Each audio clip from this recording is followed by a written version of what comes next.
The moment I walked into my younger sister's wedding reception, my mother grabbed my arm and whispered, "Please don't embarrass us tonight." I looked at her, confused. "Embarrass you? I'm your daughter." She glanced at my plain black dress and then toward my sister, who was standing beneath a wall of white flowers wearing a designer wedding gown. "You're here to help with the children," my mother said. "That's all." I thought I had misunderstood her. Then my sister walked over. She smiled at me in front of more than 200 guests and said, "Everyone, this is my sister, Emily. She's taking care of the kids tonight." People laughed politely. I felt my face burn. My own family had invited me to my sister's wedding not as a sister, not as family, but as free childcare. What they didn't know was that 3 days earlier, I had received a letter from a lawyer.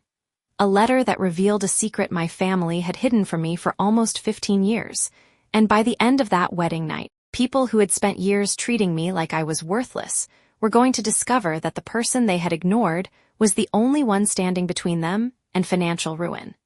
But before I tell you what happened at that wedding, you need to know how my family turned me into the person they never thought I could become. My name is Emily Carter. I was 32 years old when everything finally changed. Growing up, I had always been the quiet daughter. My younger sister, Jessica, was the beautiful one. At least, that was what my family told me. Jessica was 3 years younger than me, and from the time we were children, my mother treated us completely differently. When Jessica got a B in school, my mother would celebrate. When I got straight A's, she would simply say, "That's what you're supposed to do."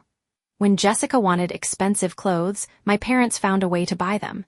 When I needed money for college books, my father told me, "You need to learn responsibility."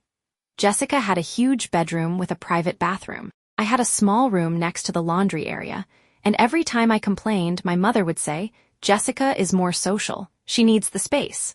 I learned very early that in my family, love was not given equally. It was earned, and somehow I was always earning less. When I was 18, I received a scholarship to attend a university several states away.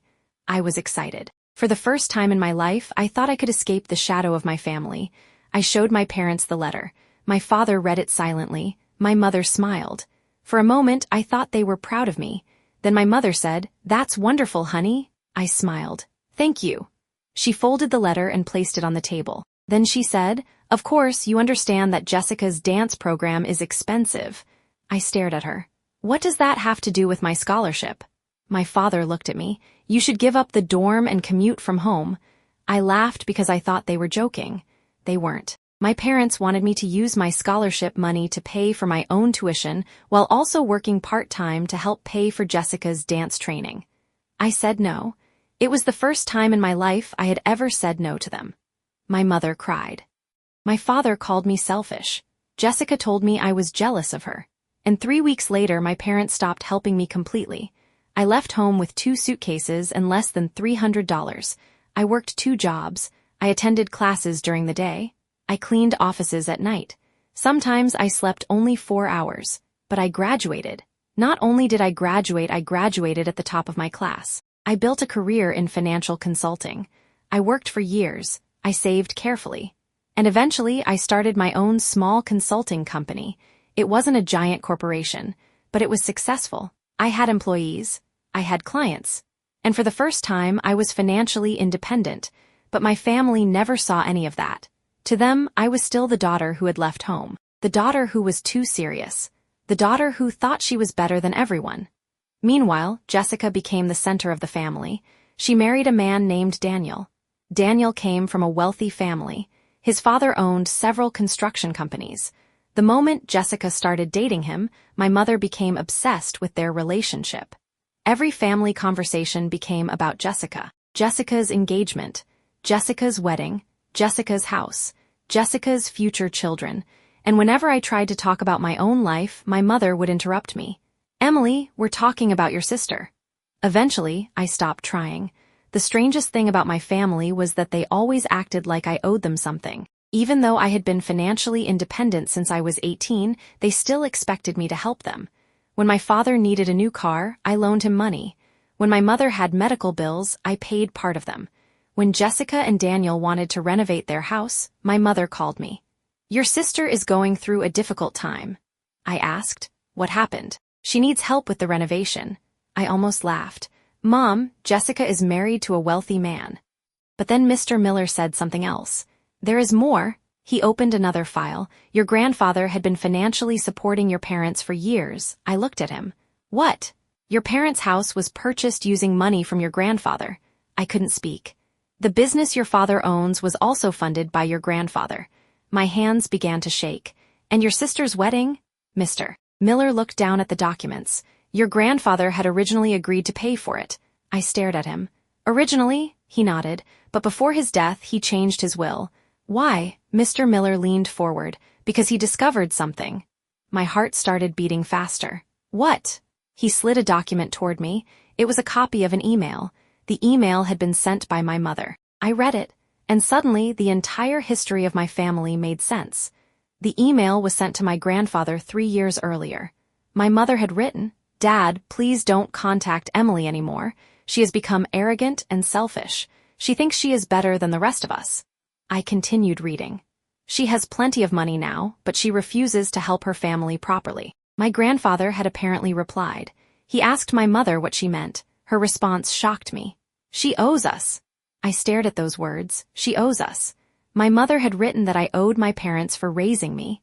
She claimed that because they had provided food and shelter during my childhood, I was obligated to financially support the family as an adult. But the worst part came at the end. My mother wrote, "Emily is not really part of this family anymore. Jessica is the one who deserves everything." I read that sentence 3 times. I couldn't breathe. My grandfather had seen the email, and that was when he changed his will. He had also hired a private investigator. The investigator discovered that my mother had been secretly transferring money from my father's business account into Jessica's personal accounts. Over the years, more than $300,000 had been transferred. My father knew about it, and he allowed it. I looked at the lawyer. "Why didn't my grandfather tell me?" "He tried." I stared at him. Mr. Miller opened another file. Inside were letters. Letters addressed to me. Some were from 5 years ago, some from 3 years ago, some from only months before his death. I recognized my grandfather's handwriting. I picked up the first letter. "Dear Emily, I hope you are doing well. I miss you more than you know." I began crying. There were 12 letters. 12 letters my mother had never given me. She had hidden them. My grandfather had believed I was ignoring him. I had believed he wanted nothing to do with me. For years, we had both been separated by the same person, my mother. Then the lawyer gave me one final document. It was a letter my grandfather had written shortly before his death. It said, "Emily, if you are reading this, then I am gone. I am sorry I did not protect you sooner. I believed that your mother would eventually understand what she was doing. I was wrong. I want you to know something. You were never less important. You were simply the only one strong enough to survive without being carried." I could barely read the next sentence. "Do not give them what they believe they are entitled to." That sentence stayed with me. For the first time in my life, I realized something. My family had never been helping me. They had been using me, and my grandfather had known it. 3 days after meeting the lawyer, I received a phone call from my mother. "Emily, Jessica's wedding is next Saturday." "I know. You're going to help with the children." I was silent. "What children?" "The Flower girls. Jessica has 6 little cousins attending." I almost laughed. "Mom, I'm not a babysitter." My mother sighed. "Don't start this again." "I'm not starting anything. Your family." I almost said, "Am I?" But I stopped. Instead, I asked, "Why are you asking me?" "Because you're responsible." There it was. In my family, being responsible meant being useful. I said, "I'll attend the wedding." My mother sounded relieved. "Good, and please wear something simple." "Why?" "Because Jessica doesn't want anyone distracting from her." I was silent for several seconds. Then I said, "Don't worry, I won't." The wedding day arrived. I wore a simple black dress, not because I couldn't afford something expensive. I simply didn't feel like spending hundreds of dollars to impress people who had spent years trying to make me feel small. When I arrived at the reception hall, my mother immediately approached me. "Emily, the children are over there." I looked at the table. 7 children were running around. I turned back to her. "Where is Jessica?" "She's busy. Then someone else can watch them." My mother lowered her voice. "Please don't make a scene." "I'm not making a scene. You always do this." "Do what?" "Act like you're too good for your family." I stared at her. For the first time, I didn't feel angry. I felt tired. Then Jessica appeared. She was wearing a beautiful white wedding dress. She looked at me and smiled. Emily, she hugged me, then she turned to the guests nearby. This is my sister, she's helping with the kids tonight. Everyone smiled. I smiled too. But inside, something had changed. I had spent my entire life trying to prove I was worthy of being loved. That night, I finally realized I didn't need to prove anything. I had already been worthy. They simply chose not to see it. The wedding reception was beautiful. The decorations were expensive. The food was incredible. The music was loud, and my family was pretending everything was perfect. My father gave a speech. He talked about how proud he was of Jessica. He talked about how she was the greatest blessing in his life. He talked about how he had always supported his children. I almost laughed. Then my mother stood up. She raised her glass. To family, she said. Everyone applauded. I looked around the room. For years, I had wanted to belong to that family. Now I was sitting in the same room and felt completely disconnected from them. Then the doors opened. A man walked into the reception. It was Robert Miller, my grandfather's lawyer. I immediately stood up. My mother saw him. Her face went pale. My father stopped smiling. Jessica looked confused. The lawyer walked directly toward me. Emily, my mother hurried toward us. What are you doing here? Mr. Miller looked at her. I was invited. By who? He looked at me. By your father. My mother's face changed. Mr. Miller took an envelope from his briefcase. I'm here to fulfill the final instructions of your late father. The room became silent. My mother whispered, "This is not the time." Mr. Miller calmly replied, "Actually, I believe this is exactly the time." He looked around the room. Your father wanted his family to hear this together. My mother grabbed my arm. Emily, come with me. I pulled away. No, she stared at me. What did you say? I looked at her. I said no. It was the first time I had ever said it to her without fear. Mr. Miller opened the envelope. Your grandfather's final statement was recorded and legally verified. He pressed play on a small device. The room filled with my grandfather's voice. Emily, if this recording is being played, then I am no longer alive. My mother looked terrified. My father sat down. Jessica stared at me. My grandfather continued. I have spent many years watching my family destroy itself through greed, jealousy, and manipulation. Nobody moved. I tried to help all of you. I gave money to your parents. I helped build businesses. I paid for homes. I paid for education. My mother's face turned red. But over time, I discovered that the money was not being used to create a better future. It was being used to reward the person who demanded the most. Jessica looked at my mother. My grandfather continued. Emily was treated as if she were less important because she asked for less. I felt tears forming in my eyes. She was told that she was selfish when she refused to sacrifice her future for someone else's comfort. My mother whispered, "Turn it off." But Mr. Miller did not move. My grandfather's voice continued. I know that Emily has been told that I no longer wanted contact with her. That was a lie. The entire room became silent. I wrote to Emily 12 times. I called her. I asked to see her. I looked at my mother. She had tears in her eyes, but I no longer felt sorry for her. My grandfather continued. Those messages were hidden from her. My father stood up. What? My mother looked at him. Please, but he turned toward her. You hid his letters. She said nothing. My grandfather's voice continued. I am leaving my estate to Emily. A gasp moved through the room. My sister looked at me. How much? I didn't answer. Mr. Miller did. The estate includes the Florida property, the commercial building, investment accounts, and a trust valued at approximately $2.4 million. The room exploded. Jessica began crying. My mother walked toward me. Emily, I stepped backward. She stopped. You knew about this? No. Then why didn't you tell us? I looked at her. Because I found out 3 days ago. My father looked confused. You knew for 3 days and didn't tell us. I laughed bitterly.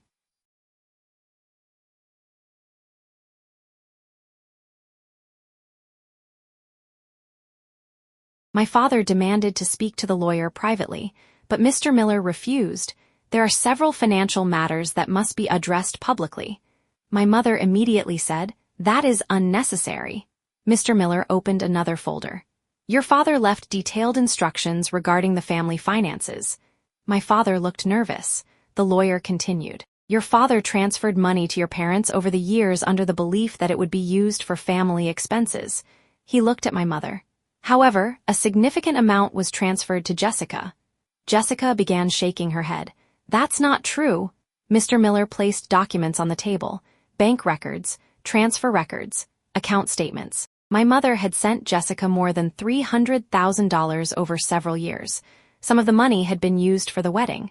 Some had been used to purchase luxury furniture. Some had been used to pay off debts, and some had simply disappeared. My father looked at my mother. "You told me the business was struggling." She said nothing. "You told me we couldn't afford repairs." Still nothing. He looked at Jessica. "You knew about this?" Jessica started crying. "Dad, I didn't know all of it." My father turned toward me, then he said something I never expected.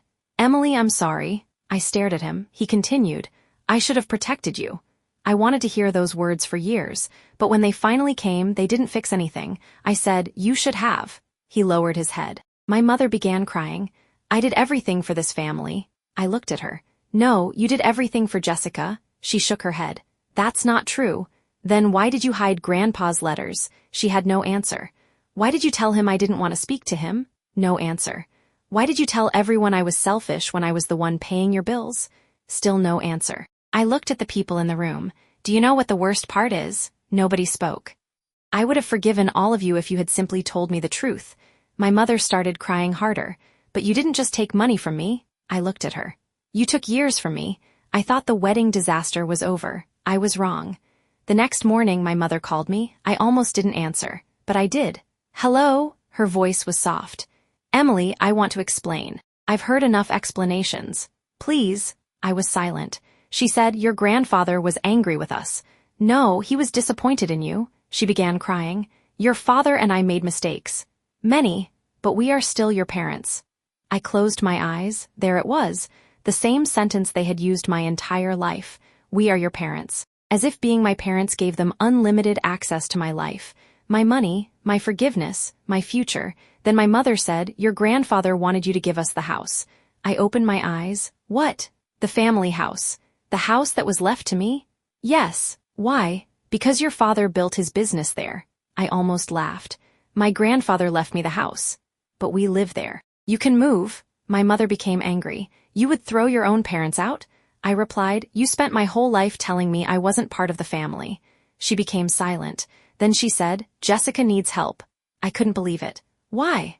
"The wedding was more expensive than expected." I laughed. "Mom, you are asking me for money one day after publicly humiliating me. You have millions now." That sentence said everything. She didn't ask if I was okay. She didn't ask how I felt. She didn't ask if I was grieving my grandfather. She only asked about money. I said no. She became furious. "You're selfish." I replied no. She stopped. I said, "I'm finally protecting myself." Then I ended the call.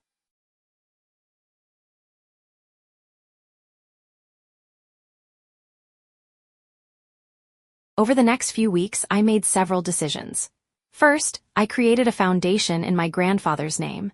The foundation helped students from families who couldn't afford college, because I remembered what it felt like to have a future and no support. Second, I kept the commercial building. I moved my company into the top floor.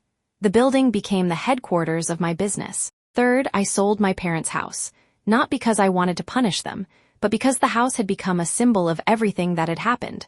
My parents were given 6 months to move. My father found a smaller house. My mother refused to speak to me. Jessica sent me several messages. At first, they were angry. Then they became emotional. Finally, she sent, "You're destroying this family." I stared at the message for a long time. Then I replied, "No, Jessica, I'm simply refusing to continue destroying myself to keep everyone else comfortable." She never responded. Months passed. My father eventually started visiting me. The first few visits were awkward. He didn't ask for money. He didn't ask for help. He simply sat with me. One day he said, "I know I can't fix the past." I looked at him. "No, you can't. I know you may never forgive me." "I don't know if I can." He nodded. "But I want you to know that I'm sorry." I looked at him. For the first time, I believed him. Forgiveness didn't happen immediately. It took time. But slowly, I began to understand something. Forgiving someone does not mean allowing them to hurt you again. And it does not mean pretending the past never happened. Sometimes forgiveness is simply refusing to carry their cruelty with you forever. 1 year after my grandfather's death, I received an invitation. It was from Jessica. She wanted to meet. I almost declined, but I agreed. We met at a small coffee shop. Jessica looked different. She was no longer wearing expensive designer clothes. She looked tired. She sat across from me. "I'm sorry." I didn't respond. She continued. "I know you probably don't believe me." "I don't." She nodded. "I understand." For a moment, neither of us spoke. Then she said, "I was jealous of you." I looked at her. She laughed sadly. "You always seemed so strong." I almost smiled. "Strong?" "Yes." I thought about the nights I had cried alone in my college apartment. The nights I worked until I could barely stand. The years I spent wondering why my own family didn't love me the way I needed. I said, "I wasn't strong, I was alone." Jessica looked down. "I didn't know. You never asked." She nodded. "My whole life, Mom told me you thought you were better than me." I looked at her. "And she told me you hated me." Jessica looked shocked. "What?" I laughed softly. "She told me you thought I was jealous of you." Jessica started crying. "I was." I stared at her. She wiped her tears. "I was jealous, but I was also angry because I believed you hated me." I looked away. For the first time, I realized how much damage my mother had caused. She had built walls between us. Then she convinced us that the other person had built them. Jessica said, "I don't expect you to forgive me." "I'm not ready to," she nodded. "But maybe one day." I looked at her. "Maybe." And for the first time in years, we sat together without our mother between us. 2 years after my grandfather died, I opened the final letter he had written to me. I had been afraid to read it. The lawyer had given it to me after the wedding. But I kept it in a drawer. One night, I finally opened it. The letter was short. It said, "Emily, if you are reading this, then you have already discovered the truth. I know you may feel angry. You have every right to. But I hope you do not allow anger to become your new family. You were born into a family that did not always know how to love you. That does not mean you are unlovable. Remember this, the people who make you feel small are not proof that you are small. Sometimes they are simply afraid of how big you might become. I am proud of you. Not because of the money, not because of your success. I am proud of you because you continue to be kind even when people were cruel to you. But now, my dear Emily, be kind to yourself too. Love, Grandpa." I cried for a long time. Then I folded the letter carefully, and I finally understood something. For years, I had believed my family had taken everything from me. My childhood, my confidence, my grandfather, my sense of belonging. But they had not taken everything. Because I had built something they could never take, a life of my own, a future of my own, and the ability to choose who deserved a place in it. Today, my company is more successful than I ever imagined. The foundation in my grandfather's name has helped hundreds of students attend college. My father and I have a relationship now. It is not perfect, but it is honest. Jessica and I speak occasionally. We are not close like sisters in movies. We still have a lot of history between us, but we are trying. As for my mother, we have not spoken in more than a year. At first, I felt guilty. I kept thinking, she is my mother.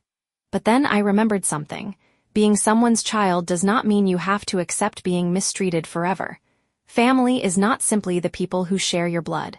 Family is the people who protect your heart, the people who celebrate your success without feeling threatened, the people who don't make you beg for love. And sometimes the hardest thing you will ever do is walk away from the people you spent your entire life trying to please. But sometimes, walking away is not revenge.